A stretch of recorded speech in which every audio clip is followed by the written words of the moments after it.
शास्त्रों में लिखा हुआ है कि अगर कुछ गलत हो रहा है और आपने यथासंभव प्रयास नहीं करा उसको रोकने का, तो आपके ऊपर भी उसका रिएक्शन आएगा। कुछ लोगों का प्रश्न आया है आपके पिछले वीडियो के ऊपर कि आप लोग प्रभुपाद जी को बदनाम कर रहे हैं वीडियो बनाकर और इस्कॉन के बारे में गलत चीजें प्रचारित कर रहे हैं, तो इस विषय में आपका क्या विचार है? प्रभु धन्यवाद इस प्रश्न के लिए, और जो जिन्होंने ये प्रश्न पूछा उनको बहुत बहुत धन्यवाद। एटलीस्ट आपने प्रश्न पूछा, क्योंकि प्रश्न पूछना बहुत जरूरी है, आपको ब्लाइंड फॉलोअर नहीं बनना है। तो सबसे पहले 6 अक्टूबर 2024 को भक्तों को मारा गया। हमने ये वीडियो आज तक नहीं बनाई, आज ही क्यों बना रहे हैं? हमने प्रतीक्षा किया कि हमें न्याय मिलेगा। हम हर जगह गए, हर फोरम को हमने खंगाला, रिक्वेस्ट किया, और पिछला वीडियो आपने देखा कि हम कहां कहां गए और हमारा कैसे कैसे हमारे साथ व्यवहार हुआ।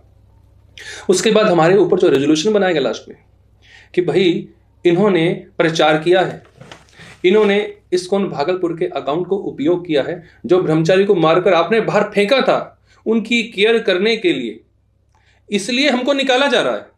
ये आपने रेजोल्यूशन में लिखा, और आप अथॉरिटी की बात नहीं मान रहे हैं जिनके चरित्र नहीं है। ये अपने रेजोल्यूशन में लिखा आपने। एक तो इतने बेशरम लोग हैं, रेजोल्यूशन में ऐसा लिख कैसे सकते हैं? और हम जो भी बोल रहे हैं वो विद एविडेंस बोल रहे हैं, ठीक है जी।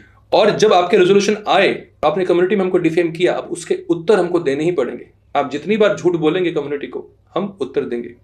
और दूसरी बात, आपको ये समझना है बदनाम का मतलब क्या होता है। श्रील प्रभुपाद जी ने कभी भी नहीं बोला कि अगर आप ब्रह्मचर्य के लायक नहीं हैं तो आप अपने 4 नियम तोड़ते हुए भी ब्रह्मचारी के कपड़े पहन सकते हो। नहीं, अगर आप गृहस्थ के लायक हो तब गृहस्थ आश्रम में जाओ।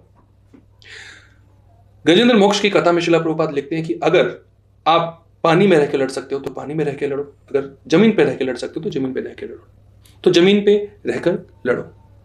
इसका मतलब कि अगर आप गृहस्थ आश्रम के लायक हैं, अगर आपको काम वासना नियंत्रण नहीं हो पा रहा तो गृहस्थ आश्रम में जाओ, पर पाखंड मत करो, कपट मत करो। श्रील प्रभुपाद जी ने लिखा। श्रील प्रभुपाद जी ने गौड़ी भट्ट को क्यों छोड़ा? प्रभुपाद जी ने सोचा प्रीचिंग नहीं हो पा रही है, और यहां पर क्राइम हो रहे हैं, चाइल्ड अब्यूज हो रहा है।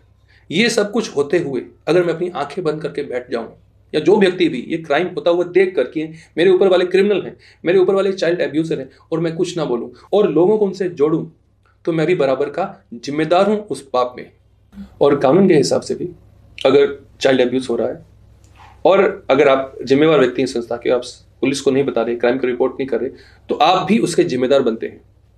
शास्त्रों में लिखा हुआ है कि अगर कुछ गलत हो रहा है और आपने यथासंभव प्रयास नहीं करा उसको रोकने का, तो आपके ऊपर भी उसका रिएक्शन आएगा।